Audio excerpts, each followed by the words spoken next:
అధ్యక్ష, మరి మనకు ఆంధ్రప్రదేశ్ ముఖ్యమంత్రి గారు ఇచ్చిన హామీ మేరకు మనకు ఎస్సీ బెనిఫిట్లు అందే విధంగా ఉందా?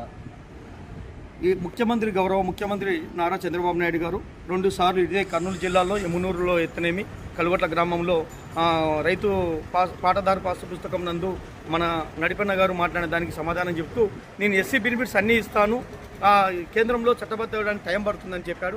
అదే కోణంలో అదే విషయంలో మళ్ళీ 3 నెలల ఎవరైనా కూడా ఫైల్ మూవ్ కాకపోతే సంబంధిత అధికారుల ద్వారా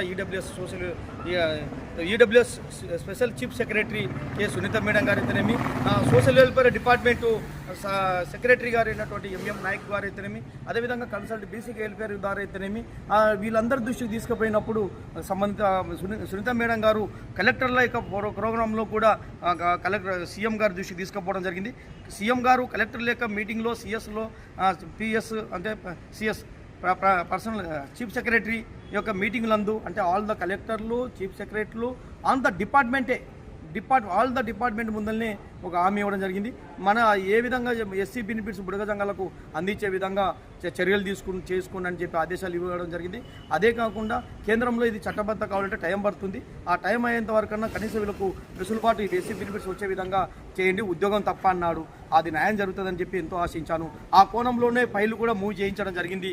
డిఎన్టీ అంటే సంచార అర్ధ సంచార కులాలకు వచ్చే బెనిఫిట్స్ కూడా అంటే ఎస్సీ ఎస్టీ బీసీలో ఉన్న కులాలకు కూడా సంచార అర్ధ సంచార కులాలు ఉన్నాయి, అంటే సంచార కులాలు ఉన్నాయి. ఆ కులాలకు కూడా కేంద్ర ప్రభుత్వం నుంచి వచ్చే ఫండ్స్ను నిధులను కూడా దీనికి డైవర్ట్ చేసి మనకు న్యాయం జరిగే విధంగా ఒక ప్రత్యేక చర్య తీసుకోవాలని చెప్పి కన్సల్ట్ సునీత మేడం గారి దృష్టికి తీసుకోవడం జరిగింది. అదేవిధంగా ఈడబ్ల్యూఎస్ యొక్క రాయితీ 8 లక్షల ఉండకుండా మాకు ప్రత్యేకంగా ఆ ఈడబ్ల్యూఎస్ యొక్క రాయితీలు కూడా కల్పించే విధంగా చర్యలు తీసుకోవాలని చెప్పడం జరిగింది. అదేవిధంగా ఎస్సీ బెనిఫిట్స్లలో ఉద్యోగం అంటే ఒక ఉద్యోగానికి అయితే ఒక రాజకీయ నాయకునికి అయితే ఖచ్చితంగా క్యాస్ట్ సర్టిఫికేట్ అవసరం ఉంటుంది. అది బీసీ కానీ ఎస్సీ కానీ ఎస్టీ కానీ అది రాజకీయంగా పోవాలన్నా ఉద్యోగపరంగా ఆ కుల సర్టిఫికేట్ లేనిది ఎట్లాంటి రిజర్వేషన్కు ఉద్యోగం అనర్హుగా ఉంటుంది. అది వాస్తవం, అది సత్యం, మీకు కూడా తెలుసు.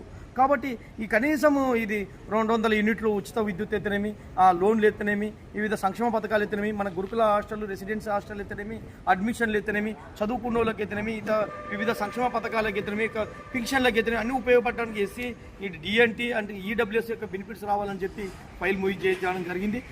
మేడం గారు కూడా యొక్క సంబంధిత సీఎం గారు ఇచ్చిన ఆదేశాల వరకు ఆయన బాధ్యత ఉండగా ఫైల్ మూవ్ చేసి పంపించడం జరిగింది. అది సంతోషించాను. సీఎం గారు కూడా 1 నెల వ్యవధి ఉంది, న్యాయం జరుగుతలేదు, సీఎం కలవాలని చెప్పి నాదైన శైలిలో ఎంతో తపన పడాను. కానీ గౌరవ ముఖ్యమంత్రి వారు మళ్ళీ కర్నూలుకు రావడం వలన మన మంత్రాలయ మండలం మాధవరం గ్రామంలో కలవడం జరిగింది. 25వ తారీఖున మన పైన 25వ తారీఖున కలిస్తే ఆయన ఏం చెప్పాడంటే, నేను అప్పటికే కనుక్కున్నాను సంబంధించిన అధికారుల ద్వారా ఆ ఫైల్ మూవ్ చేయించాము, ఫార్వర్డ్